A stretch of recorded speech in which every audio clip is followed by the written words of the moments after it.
Hello and welcome to Dreaming Perspectives. Tonight, we will gently follow the peaceful routine of a museum night guard as they move through silent halls filled with history.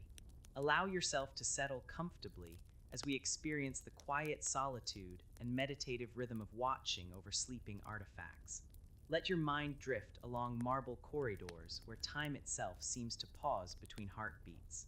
Our journey begins as the last visitors depart and the massive doors close on the outside world. The massive oak doors of the Natural History Museum creaked to a close as the final echoes of daytime visitors faded into memory. The last sunlight of the day filtered through the high windows, casting long golden beams across the polished marble floor of the grand entrance hall. My footsteps echoed softly as I made my way toward the security office, the familiar weight of my uniform a comforting presence after all these years. The building seemed to exhale around me, settling into its nightly repose as the bustling energy of the day dissolved into peaceful stillness. My ritual began, as it always did, with the changing of the guard, a simple handover that marked the transition from day to night. Johnson nodded to me from behind the security desk, his day shift complete, his eyes already focused on the evening that awaited him beyond these walls. "All quiet today," he murmured, sliding the logbook toward me with unhurried movements that spoke of routine and familiarity. The leather-bound book opened with a soft crackle, its pages containing the mundane details of yet another ordinary day in the extraordinary life of the museum. I signed my name with deliberate strokes, the pen gliding smoothly across the paper as I had done thousands of times before. The clock on the wall ticked steadily, marking the exact moment when the museum passed from Johnson's care into mine. The weight of this responsibility settled comfortably on my shoulders, a familiar burden that had shaped my posture over the decades of service. Johnson gathered his belongings with the unhurried movements of a man with nowhere particular to be, his keys jingling softly as he placed them in his pocket. "See you tomorrow, Williams," he said, his voice already receding as he turned toward the staff exit. I watched him go, his silhouette framed momentarily in the doorway before disappearing into the early evening beyond. And then I was alone, truly alone, with only centuries of human history and natural wonders for company through the long night ahead. The building seemed to recognize me, settling around my presence like an old cat acknowledging its caretaker with comfortable familiarity. I moved to the bank of security monitors that lined one wall of the office, their soft blue glow illuminating my face as I scanned each feed with practiced efficiency. Empty galleries stretched before me in grayscale imagery, the treasures they contained transformed into shadowy outlines in the dimmed lighting. The dinosaur hall stood silent, the massive skeletons frozen in their eternal poses, patiently waiting for morning to bring new eyes to marvel at their ancient forms. The Hall of Gems glittered faintly even in the security footage, precious stones catching what little light remained and transforming it into tiny constellations of color. My chair creaked softly as I settled in, beginning the administrative portion of my evening duties. The logbook needed reviewing, maintenance requests required filing, and the schedule for tomorrow's special exhibit installation needed confirmation. My pen moved steadily across papers, the scratch of nib against surface a meditative sound in the growing silence. Outside the window, dusk deepened into true night, the city lights beginning their nightly performance against the darkening sky. The digital clock on the desk glowed softly, numbers changing with silent precision as the first hour of my shift ebbed away. The museum settled more deeply into night around me, the subtle sounds of an old building adjusting to the cooling air becoming more pronounced in the stillness. A distant pipe pinged somewhere in the east wing, a familiar sound that always occurred precisely 47 minutes after closing. The climate control system hummed almost imperceptibly, maintaining the perfect temperature and humidity to preserve the treasures in my care. With paperwork complete, I rose from the chair, my movements unhurried yet purposeful as I prepared for the first of my rounds. The heavy ring of keys attached to my belt jingled softly as I moved, a sound that had become so familiar I hardly noticed it anymore. My flashlight sat charging in its cradle, its beam fully restored and ready for the night ahead. I lifted it, testing its comfortable weight in my palm before clipping it to my belt alongside the radio that remained silent except for the occasional check-in with Central Security. The first round always began precisely at 8 o'clock, a tradition I had maintained without variation for 17 years. The museum map was unnecessary. The route etched into my memory more permanently than some of the ancient carvings displayed in the East Gallery. My routine was my anchor, a methodical journey through halls of history that grounded me in the present while surrounded by the past. I checked my watch, its face glowing faintly in the dim office light, and noted that the time had arrived to begin. The soft click of the office door closing behind me marked the official commencement of my rounds. The grand entrance hall stretched before me, cavernous and serene in the dimmed evening lighting. My footsteps echoed differently at night, each sound traveling further through the empty spaces. The marble floor gleamed softly underfoot, polished to a gentle luster by the cleaning crew who had departed hours ago. I moved with deliberate steps past the central information desk, now draped with a protective cover until morning would bring it back to life. The directory board displayed the day's events now concluded, tomorrow's offerings waiting patiently for visitors who were still asleep in their beds across the city. The massive pendulum that demonstrated the Earth's rotation swung with hypnotic regularity in its place of honor, marking time with the same steady precision it had shown since its installation decades ago. The corridor leading to the first exhibition hall stretched before me, its walls lined with portraits of the museum's founders and notable benefactors. Their painted eyes seemed to follow my progress, acknowledging my role as the latest in a long line of guardians who had walked these same paths through countless nights.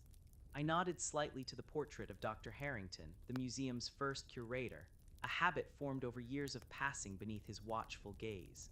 His stern expression had softened in my imagination over time, transforming from intimidating authority to something more akin to a colleague with shared purpose. The first gallery housed the most ancient artifacts, stone tools and primitive implements that had survived tens of thousands of years to rest in these protective cases. The lights were dimmed to their lowest setting, just enough illumination to allow my passage without risk of collision. My flashlight remained off for now, unnecessary in the familiar path that led through displays of humanity's earliest achievements. The temperature here was maintained slightly cooler than the other galleries, optimal conditions for the preservation of these irreplaceable items. The glass cases reflected my passing form, a temporary ghost moving among permanent collections. The silence in this hall was different from the others, somehow deeper, as though the very antiquity of the objects created a different quality of quiet. My footfalls seemed muffled here, absorbed by the weight of human history that surrounded me on all sides. I paused before a display of Neolithic arrowheads, their carefully napped edges still sharp enough to tell the story of ancient hunts and distant struggles for survival. Still here, I murmured to them, my voice barely disturbing the stillness. The words were part of my ritual, an acknowledgement of continuity that comforted me on these solitary nights. These simple tools had outlasted their makers by millennia, and would likely outlast me as well. Yet for this moment, we shared the same space in time. My reflection in the glass merged with the display, superimposing my modern form over ancient artifacts in a visual collision of epochs. Moving onward, I entered the Mesopotamian gallery, where reconstructed fragments of humanity's earliest civilizations rested in climate-controlled cases. Cuneiform tablets bearing some of the first written records of human thought sat in their specialized displays, their wedge-shaped markings preserved behind protective glass. I straightened a slightly askew information card with gentle fingers, the kind of minor correction that would go unnoticed by tomorrow's visitors, yet felt important in maintaining the proper respect for these treasures. The massive stone relief of a winged bull with a human face watched over the gallery with the same impassive expression it had maintained for thousands of years. My flashlight beam briefly illuminated its carved features, bringing momentary depth to the ancient craftsman's work. "Evening, old friend," I said softly, the words barely stirring the air between us. The ritual greeting, repeated night after night, year after year, was an anchor in the steady flow of time that moved around us both. The Egyptian hall awaited next, its entrance flanked by reproductions of statues from Abu Simbel, their imposing presence a fitting gateway to the treasures beyond. The scent changed subtly here, the faintest trace of ancient resins and preservation materials creating an olfactory connection to the distant past. My shoes made soft sounds against the floor as I moved past sarcophagi and canopic jars, display cases of jewelry and everyday implements that had once belonged to people who lived, and died thousands of years before my birth. The mummies in their temperature-controlled displays lay in eternal repose. Their rapt forms an enduring reminder of humanity's ancient desire to transcend death. I had long ago ceased to find their presence unsettling, instead viewing them as silent companions on my nightly journeys through the museum. "Rest well," I whispered as I passed, a habit formed in my earliest days as night guard, when I felt the need to acknowledge that these were once living people, not merely objects of study and display. My flashlight beam caught the golden mask of a high priestess, the metal still gleaming with remarkable brilliance despite the centuries. The craftspeople who had so carefully hammered the precious metal into this lifelike visage had surely never imagined it would one day rest in this place, so far from the desert sands where it was created. The eyes of the mask, inlaid with lapis lazuli, seemed to hold ancient secrets that no modern scholar could fully decipher. I moved with practiced care around a partially reconstructed temple column, my path the same one I had followed for countless nights. The stone still held traces of the original pigments, faded now, but suggesting the vibrant colors that once decorated these sacred spaces. My hand hovered near but never touched the ancient surface, respecting the invisible barrier between guardian and guarded. The smooth stone had witnessed the rise and fall of dynasties, had stood beneath skies untroubled by modern pollution, had heard prayers in languages now studied only by specialized scholars.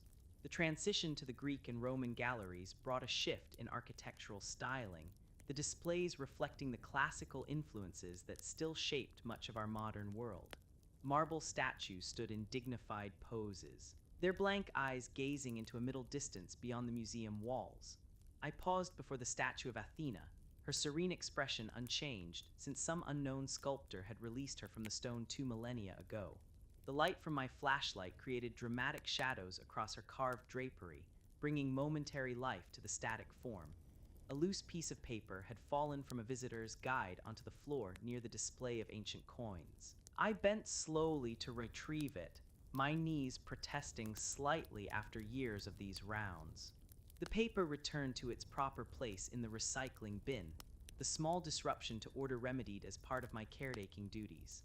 A nearby information panel had collected a fine layer of dust in one corner, and I gently wiped it clean with the soft cloth I carried for such purposes. The gallery of ancient pottery stretched before me, hundreds of vessels that had once held wine, oil, water, or sacred offerings, now serving only as vessels of historical memory. My fingers brushed the surface of the information tablet, bringing the screen to life with a gentle glow that illuminated technical details and historical context. The light faded automatically after 30 seconds, returning the gallery to its restful dimness. Amphorae with their distinctive pointed bases stood in rows, their painted surfaces depicting scenes of daily life, mythological stories, and religious rituals from millennia past. I continued my measured pace through the Roman section, passing beneath a reproduction of a triumphal arch that served as a threshold between exhibition spaces. The sound of my footsteps changed as I crossed from one flooring material to another, a subtle acoustic shift that I had grown attuned to over the years. The military displays of legionary equipment, carefully preserved helmets, shields, and weapons rested silently in their cases. The tools of ancient conquest now serving only educational purposes. The reconstruction of a Roman household occupied a corner of the gallery, frozen moments of daily life from the distant past, arranged for modern understanding. My flashlight illuminated the carefully crafted details, the impluvium collecting rainwater in the atrium, the household shrine with its small bronze figurines of protective deities, the triclinium with reclining couches for formal dining. I imagined briefly the sounds and scents that would have filled such a space in its time, conversations in Latin, smoke from oil lamps, the aroma of cooking from the culina. Moving onward, I entered the medieval gallery, where the progression of human creativity continued its display across centuries. The illuminated manuscripts in their special low-light cases contained delicate pigments that had retained their vibrancy through careful preservation.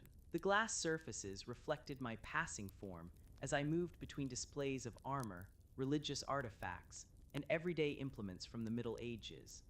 A tapestry depicting a complex hunting scene covered one wall, its countless stitches representing thousands of hours of patient labor by hands long since returned to dust.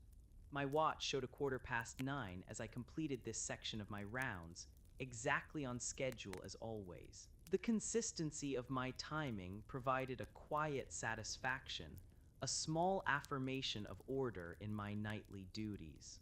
I paused at the junction between galleries, listening to the profound silence that existed beneath the barely perceptible hum of the building systems. The museum breathed around me with the shallow respiration of an old entity at rest, its massive body of knowledge and history temporarily dormant until morning would bring it back to active life. The transition to the natural history wing brought me into the company of creatures whose time on Earth had concluded millions of years before the first human ever drew breath. The central hall opened dramatically before me, dominated by the complete skeleton of a Tyrannosaurus rex, its massive form suspended in an eternal moment of predatory posture. The bones gleamed faintly in the dim lighting, the preservation work and supporting armature almost invisible to casual observation. I stood for a moment beneath the tremendous skull, feeling the comfortable awe that never diminished despite my thousands of nights in this same spot. The empty eye sockets that once held organs of vision now created perfect circles of deeper darkness against the surrounding dimness. "Evening, old hunter," I murmured in my customary greeting to this ancient predator. My flashlight beam traced the curve of the massive jaw, illuminating teeth that still appeared formidable despite the passage of eons since they had last torn through flesh. The acoustics in the dinosaur hall were different from the rest of the museum, the cavernous space creating subtle echoes that extended each sound into lingering whispers. My keys jingled softly against my hip as I moved past the Triceratops display, its horned skull and protective frill positioned in eternal confrontation with its ancient enemy across the hall. The massive creatures, once powered by beating hearts and heaving lungs, now stood as stone memories of a world unimaginably different from our own.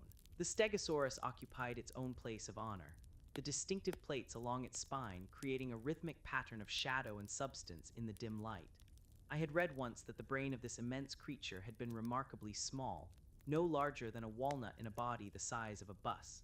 Yet that tiny center of thought and sensation had been sufficient to guide the animal through its entire existence, a reminder that nature's solutions were often elegant in their simplicity. A special display case contained fossilized footprints preserved in ancient mud that had hardened to stone, a momentary impression made permanent through geological processes beyond human comprehension. My own footsteps left no mark on the polished floor of the museum as I continued my rounds, temporary disturbances in the air that would leave no record for future study. The juxtaposition never failed to inspire a certain philosophical contemplation about the temporary nature of my own existence compared to the specimens under my watch. The marine hall opened before me, dominated by the complete skeleton of a blue whale suspended from the ceiling, its massive form dwarfing even the largest dinosaur displays.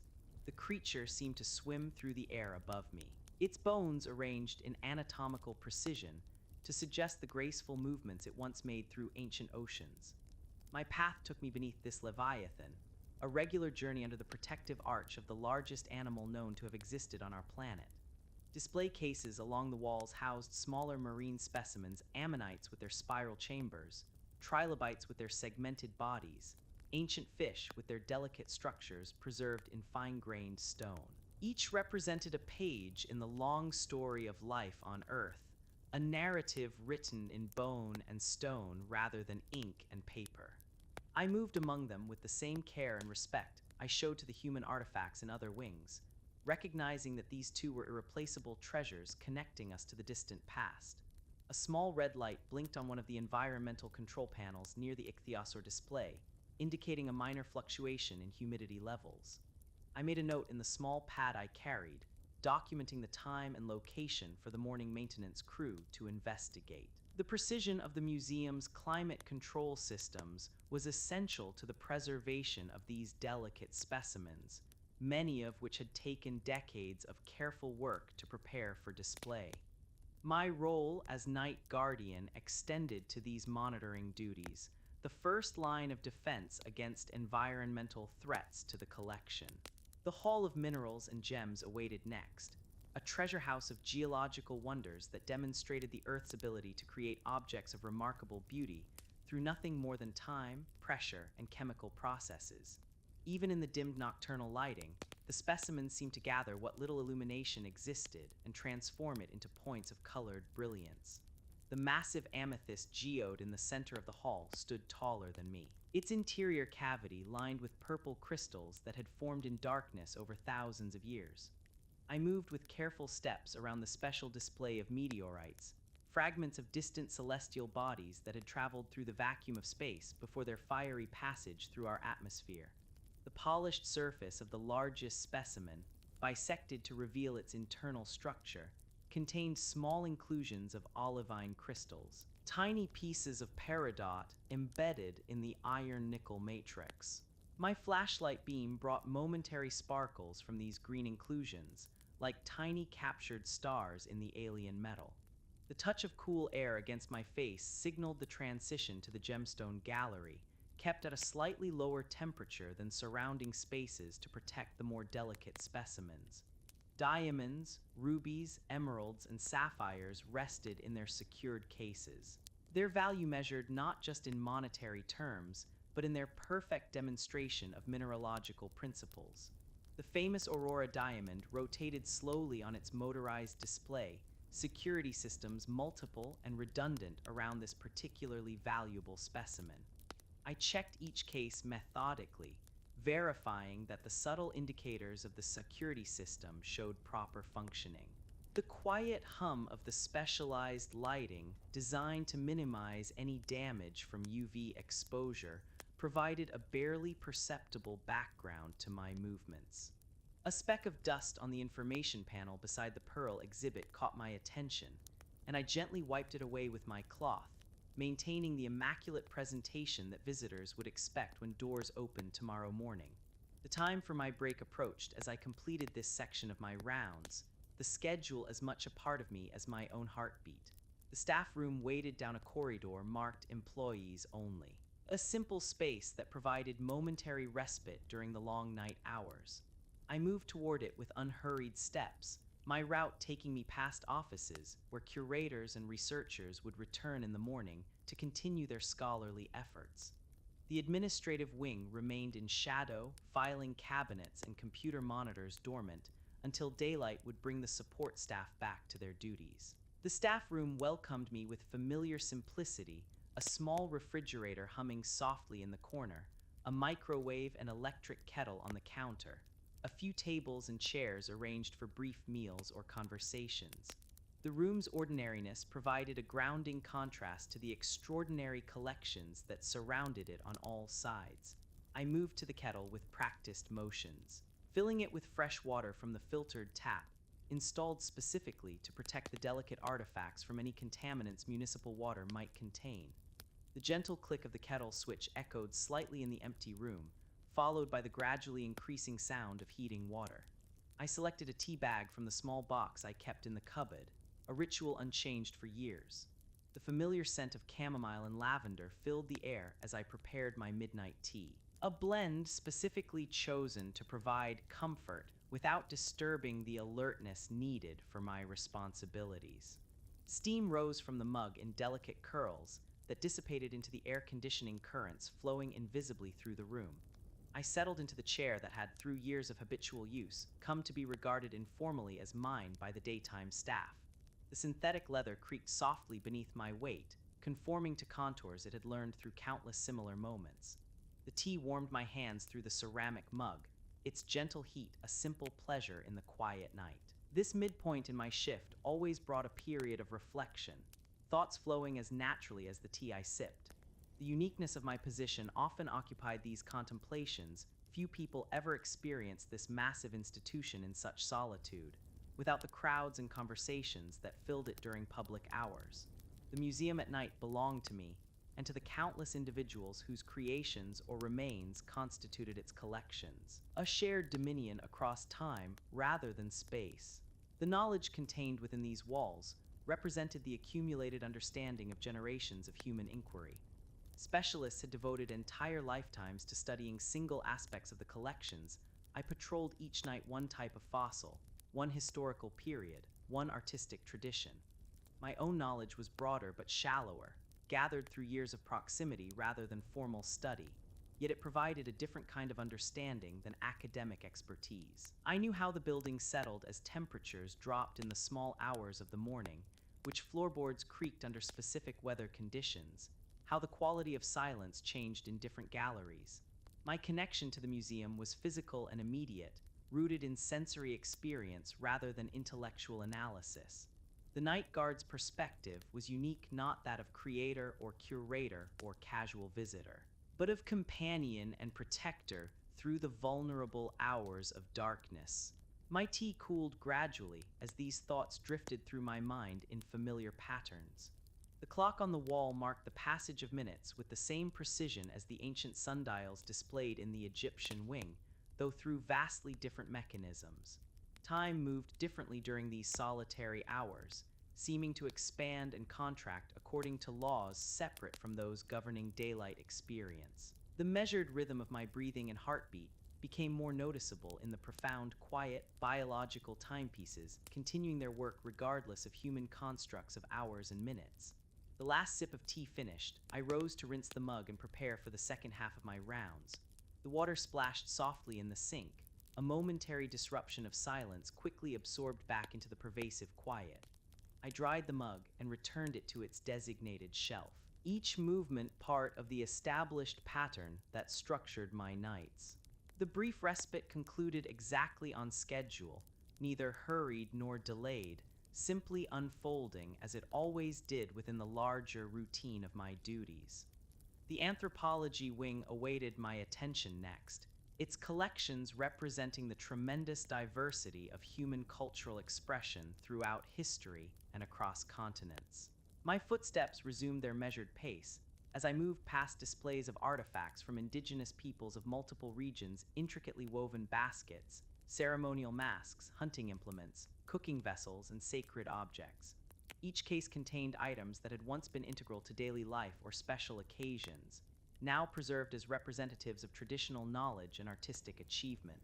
The totem poles from the Pacific Northwest rose toward the high ceiling, their carved figures telling stories I had learned gradually over years of working among them. My flashlight illuminated each face briefly as I passed the raven, the bear, the thunderbird, the wolf, mythic beings rendered in cedar by skilled hands generations ago.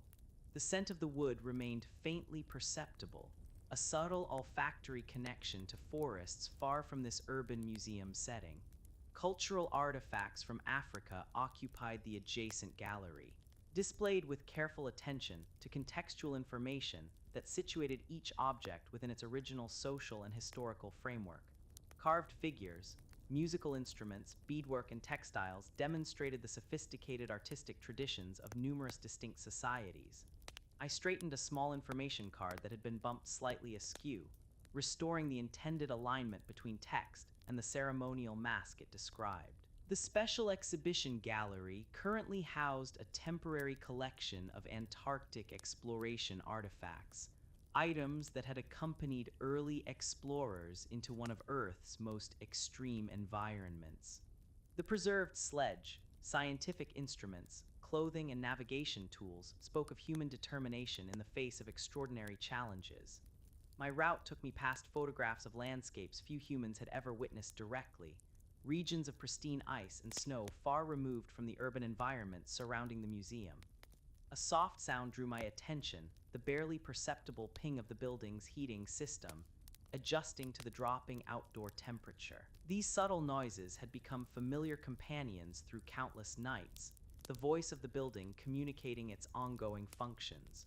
I could distinguish between the normal sounds of the structure and anything unusual that might require investigation, my ears trained through experience to recognize the difference between ordinary settling and potential concerns.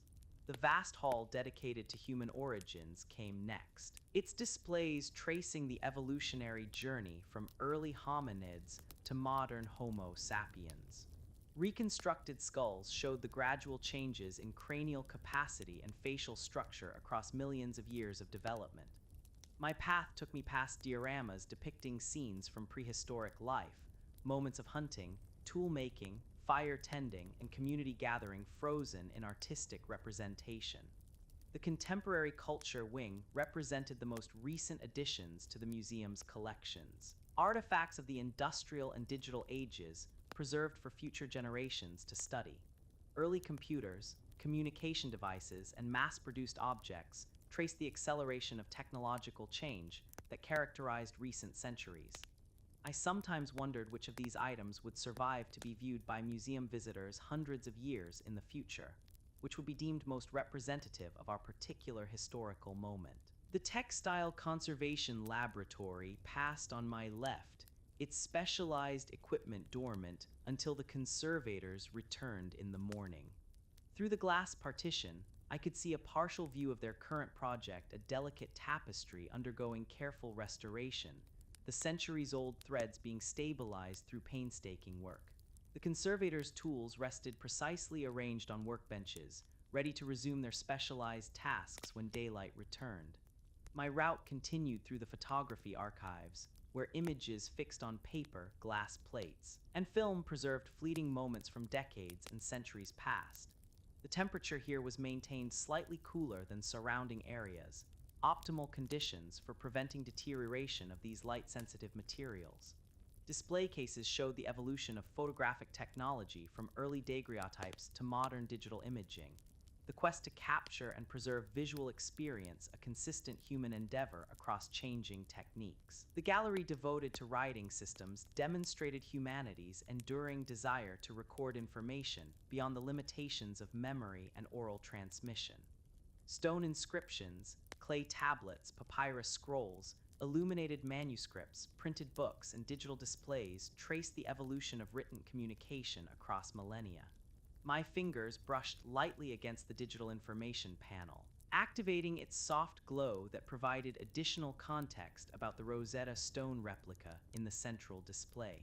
The Hall of Musical Instruments contained carefully preserved examples from cultures worldwide, each representing different approaches to creating organized sound.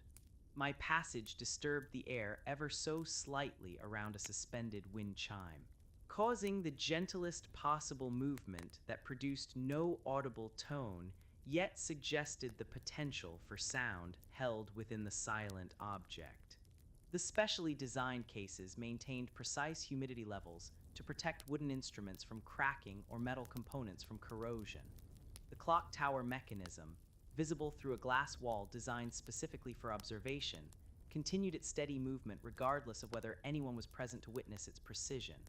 Gears meshed with perfect calibration, counterweights descended at carefully calculated rates, pendulums swung with hypnotic regularity. The mechanical timepiece operated according to the same principles that had governed such devices for centuries, physics unchanging despite the digital revolution that had transformed most modern timekeeping.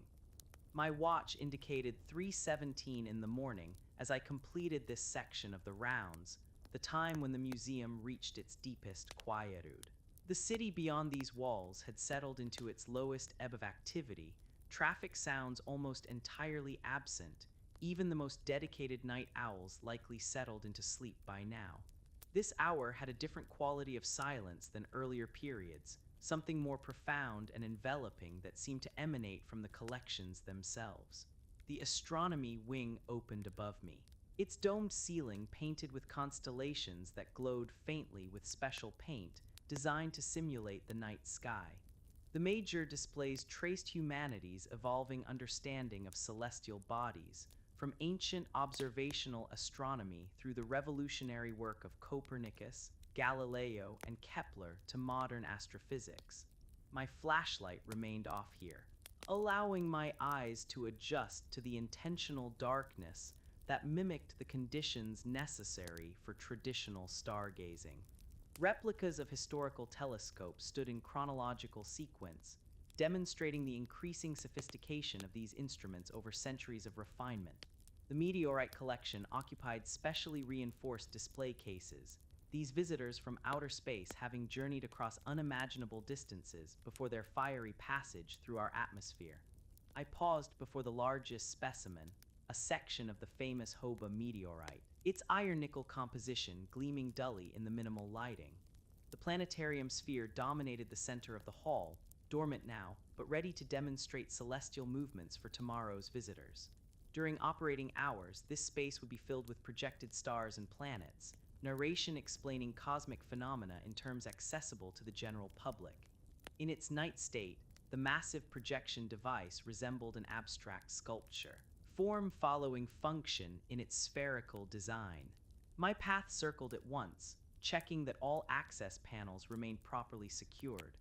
The transition to the Earth Sciences Gallery brought me into a space dedicated to geology, volcanology, seismology, and related disciplines. Core samples extracted from deep within the Earth's crust were displayed in transparent tubes, the layers of sediment telling stories of environmental conditions millions of years in the past. The seismograph maintained its vigilant recording of ground movements, the paper slowly advancing as the needle traced the subtle vibrations constantly moving through the earth beneath the city. The replica mine shaft descended into the floor, creating the illusion of depth while actually extending only one level below the main gallery. The air here was deliberately different, cooler and carrying hints of mineral scents to enhance the immersive experience. My flashlight illuminated the support beams and rock faces, the constructed environment precisely replicating the conditions of an actual mining operation. Safety equipment from different historical periods demonstrated the evolution of protective measures in this hazardous profession. Emerging back into the main gallery, I continued past displays of volcanic rocks, each labeled with its origin and composition. The obsidian gleamed with glassy blackness, its natural properties having made it valuable for tool-making across many ancient cultures. Nearby, the pumice specimens demonstrated the opposite extreme of volcanic material, their porous structure so light that some small pieces would float on water. The diversity of Earth's materials provided endless variations for examination and study. The oceanography section featured a topographical map of the sea floor. The contours of underwater mountain ranges and trenches revealed through color coding and texture. Pressure vessels demonstrated the crushing force of deep ocean environments, helping visitors comprehend the extreme conditions that required specialized equipment for human exploration. A display of bioluminescent creatures showed adaptations to lightless depths, evolutionary solutions to the challenges of finding food and mates in perpetual darkness. The final section of this floor housed the climate history exhibits, ice cores and tree rings providing evidence of environmental conditions from long before human record-keeping began. The gradually ascending line on the carbon dioxide concentration graph told a story of atmospheric change accelerating in recent decades, scientific data presented without political commentary, yet clear in its implications. I straightened a visitor feedback form that had been left askew on the interactive station, maintaining order even in these small details. My rounds brought me back toward the central staircase that connected the museum's multiple levels, the grand marble steps ascending and descending between floors in graceful curves. My hand brushed lightly against the polished banister, the cool stone responding to my touch with the same impassive reception it offered to thousands of visitors each week. The overhead skylight framed a section of night sky, the few stars visible, despite urban light pollution, appearing as distant points against the darkness. The sound of my footsteps changed as I moved from the stone flooring of the main hall onto the hardwood of the Cultural Heritage Wing. This transition always registered in my awareness, one of many subtle shifts in sensory experience that marked movement between different sections of the museum. The building was a landscape of varying textures, materials, acoustics, and atmospheric conditions, each space carefully designed to complement the collections it housed. The hall dedicated to sacred objects from world religions required particular care in its presentation, ensuring that items of spiritual significance received respectful treatment regardless of tradition. Christian reliquaries, Buddhist prayer wheels, Islamic calligraphy, Hindu devotional statues, Jewish ceremonial objects, and indigenous sacred items coexisted in a space designed to educate without privileging any single tradition above others. My passage through this gallery always inspired a slight moderation in my already quiet movements, an unconscious response to the reverent atmosphere. The map room contained cartographic treasures spanning centuries of human efforts to understand and represent geographical space. Early maps with their speculative coastlines and decorative sea monsters gradually gave way to increasingly accurate representations as exploration and surveying techniques improved. The massive globe in the center rotated slowly on its motorized base, completing one revolution every hour in a mechanical echo of the Earth's own daily rotation. My path took me around this representation of our planet, a miniature version of the larger journey these collections represented. The first subtle shift in the quality of darkness announced the approaching dawn, though sunrise remained 2 hours distant. This imperceptible lightening was noticeable only to those whose eyes had adjusted fully to nighttime conditions. My body recognized this transition even before conscious awareness, a biological response to changing light levels that had evolved long before artificial illumination existed.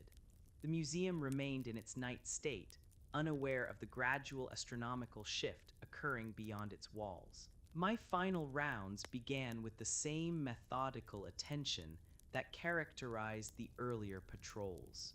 The botanical specimens in their climate-controlled cases remained in perfect stasis, preserved examples of plant diversity from ecosystems worldwide. Detailed models of cellular structures showed the minute architecture of living tissues at scales impossible to perceive with unaided human vision. The scent in this gallery was subtly different, the preservation chemicals for organic materials creating an olfactory environment distinct from other parts of the museum. The entomology collection contained more individual specimens than any other department, millions of insects carefully mounted, labeled, and categorized according to taxonomic relationships.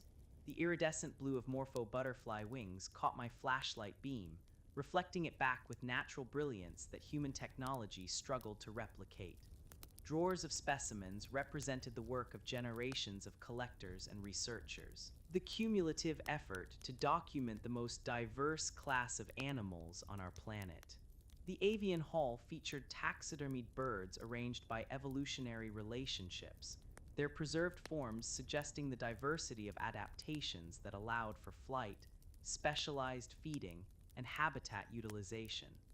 Hummingbirds no larger than my thumb rested near massive eagles, the scale of variation within this single class of vertebrates displayed for educational comparison. The iridescent feathers still captured and reflected light, with the same structural colors that had evolved for display and species recognition. The cabinets of bird eggs represented collected specimens from the Victorian era, when such pursuits were considered respectable scientific endeavors rather than harmful to conservation efforts. The delicate shells varied from the tiny speckled eggs of warblers to the massive smooth surfaces of ostrich eggs, each representing a protective chamber for developing life. The evolutionary refinement of the egg as a means of reproduction had allowed birds to thrive in countless environmental niches across the planet.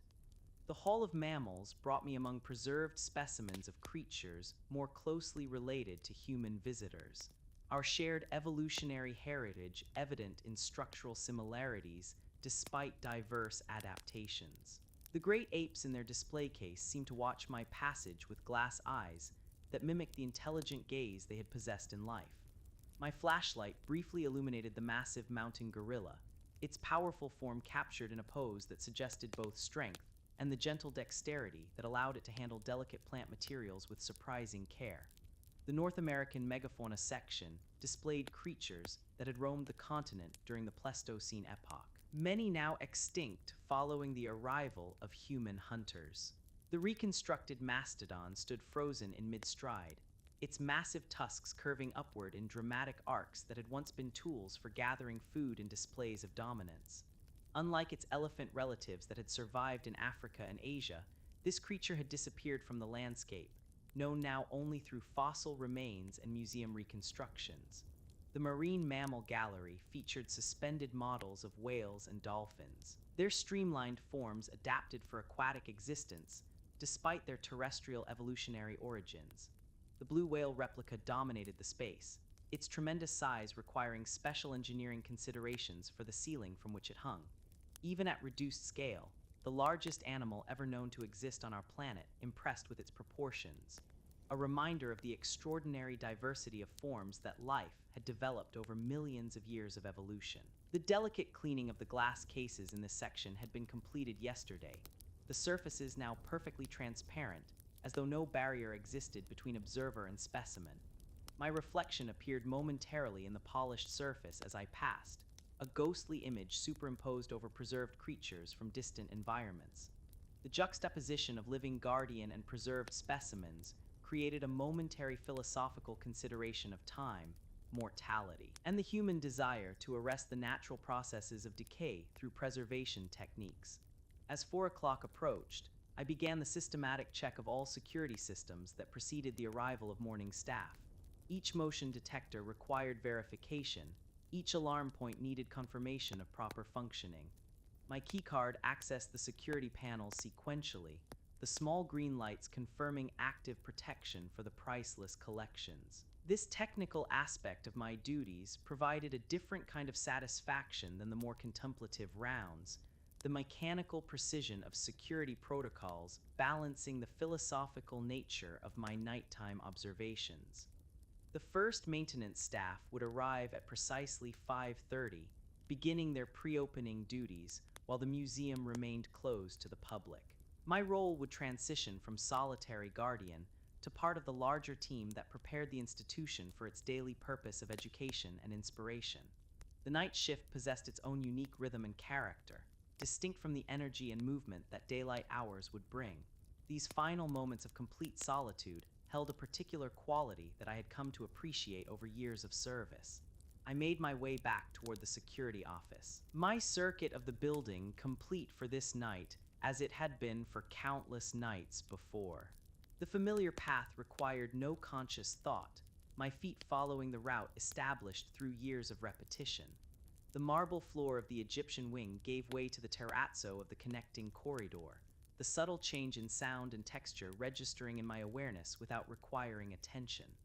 The building had become an extension of my own body through familiarity, its passages and thresholds as known to me as the features of my own home. The office appeared exactly as I had left it hours ago, the monitors still displaying their grayscale images of empty galleries and silent displays. I settled into the chair, its contours welcoming after hours of walking the museum's considerable acreage. The logbook awaited my final entries for the night, the pen moving across the paper in unhurried documentation of a shift without incident. The peaceful routine of the night guard required reports of nothing happening, the absence of events being the desired outcome of vigilant attention. The morning sky beyond the small window had begun its transition from black to deep blue, though true daylight remained an hour distant. The city would soon awaken to its daytime rhythms, traffic increasing, businesses opening, the human activity of commerce and commuting gradually building toward its peak. Within the museum, a similar transition would unfold as staff arrived, lights brightened, and preparations for public hours commenced. The collections would shift from their night state of private existence to their public role as objects of education and wonder. My thermos still contained a small amount of tea, now cooled to room temperature but welcome nonetheless. I sipped the liquid slowly, reviewing the mental notes I had made during rounds for any items requiring attention from day staff. The small chip in the plaster near the Renaissance painting gallery would need documentation for the maintenance department. The slight fluctuation in humidity levels in the manuscript room should be mentioned to the environmental systems technician. The donation box in the entry hall had been secured properly, but would need emptying before it reached capacity. The desk calendar showed today's date, a Tuesday that would bring the usual pattern of school groups in the morning, senior citizen tours in early afternoon, and the general public throughout the day. The museum's rhythm varied predictably by day of week and season, patterns I had observed through years of transition between night and day shifts. The collections themselves remained constant, while the human activity around them ebbed and flowed according to schedules and seasons. The radio crackled softly, the first communication from external security announcing the arrival of the morning cleaning supervisor. I acknowledged the message with practiced brevity. The exchange of information efficient and without unnecessary elaboration. The night silence had officially ended with this first conversation, the verbal dimension of museum operations resuming after hours of dormancy. My role as sole occupant would conclude shortly as other staff began their arrival for the new day. I rose from the chair and moved to the small locker where my personal belongings waited. The familiar routine of shift conclusion proceeded with the same measured pace that characterized all my movements within these walls. My uniform jacket was straightened, equipment checked and secured, personal items gathered in preparation for departure. The transition from professional role to private individual approached with the same inevitability as dawn, a daily metamorphosis from guardian to ordinary citizen. Johnson would arrive at precisely 6 o'clock to relieve me, his day shift beginning as my night watch concluded. Our brief overlap allowed for direct communication of any matters requiring attention, the human connection supplementing the written log. The continuity of care for the collections passed from one guardian to another in a relay that had continued uninterrupted for decades. Different individuals occupied the role through time, but the position itself remained constant, an essential component of the museum's operation. The sound of the staff entrance door opening echoed faintly down the corridor, announcing the arrival of the first morning custodians. Their voices carried softly as they prepared for their daily responsibilities, the human sound marking a definitive end to the night's profound silence. The museum began its gentle awakening, systems and services gradually activating in preparation for public hours. Lights would brighten incrementally. Climate control would adjust for increased occupancy. Informational displays would activate from their energy-saving night modes. My watch showed 5:45, the precise time when I began the final documentation that would complete my responsibilities for this shift. The security log received its last entries in my handwriting, a record of uneventful vigilance that represented the ideal outcome of protective service. The notation of normal conditions throughout all galleries required no elaboration or explanation, simplicity indicating successful fulfillment of duty. My signature at the bottom of the page formalized the completion of another night watch, one of thousands I had provided over years of service. The morning supervisor appeared in the doorway, right on schedule as always. "Morning, Williams," she said, her voice containing the fresh energy of a shift just beginning rather than concluding. "Everything quiet?" she asked, the routine question requiring only the briefest affirmation. "All normal," I replied, the standard response that contained within its simplicity the successful protection of countless priceless artifacts through another night. The exchange of pleasantries continued briefly, professional courtesy between colleagues familiar with each other's roles in the larger operation. Johnson arrived at 6 o'clock exactly, his punctuality as reliable as the museum's climate control systems. The changing of the guard proceeded with practiced efficiency. Information exchanged, responsibilities transferred, continuity maintained. "Same time tomorrow night," he said as I gathered my personal items in preparation for departure. The phrase acknowledged our ongoing participation in the ancient human practice of watchkeeping, taking turns to maintain vigilance while others rest. The museum would never be left unguarded, our alternating shifts ensuring perpetual protection for the treasures within. I made my way toward the staff exit, passing early arriving researchers eager to begin their day's work among the collections. My departure path took me through galleries now brightening with increased illumination, the specimens and artifacts emerging from their nighttime dimness. The dinosaur skeletons loomed above, the ancient pottery waited in its cases, the paintings hung in their carefully controlled environments, all transitioning from their night state to their public presentation. Their existence continued regardless of human observation, their significance undiminished during the hours of darkness I had shared with them. The exit door opened to reveal the early morning urban landscape, a different world from the ordered environment of the museum. Traffic sounds, construction noise, conversations, and all the acoustic texture of city life created an auditory contrast to the profound quiet I had experienced through the night hours. The morning air carried different scents than the carefully filtered atmosphere within the museum walls, the outside world less controlled but vibrantly alive with current activity rather than preserved history.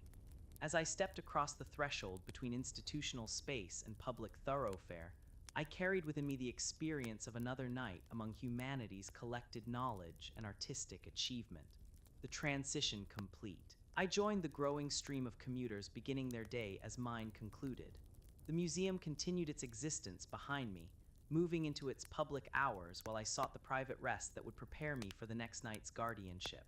The cycle would continue as it had for years, the rhythm of alternating watchfulness and rest maintaining the protection of our shared cultural heritage through darkness and light. The journey home followed familiar streets, now slowly awakening to morning activity. Shop owners raised security gates with metallic rattles that punctuated the background hum of the city. Early delivery trucks rumbled along their routes, bringing fresh supplies to businesses preparing for the day ahead.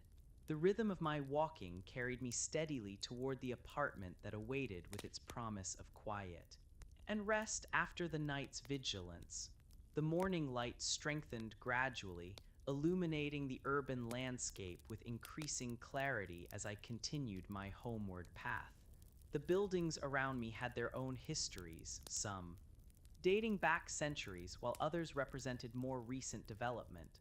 Unlike the carefully preserved artifacts in the museum, these structures continue to serve active purposes, adapting to changing needs rather than remaining frozen in time as educational specimens. The city itself was a kind of living museum, layers of history existing simultaneously in functional form. My apartment building appeared ahead, its familiar brick facade a welcome sight after the long night shift.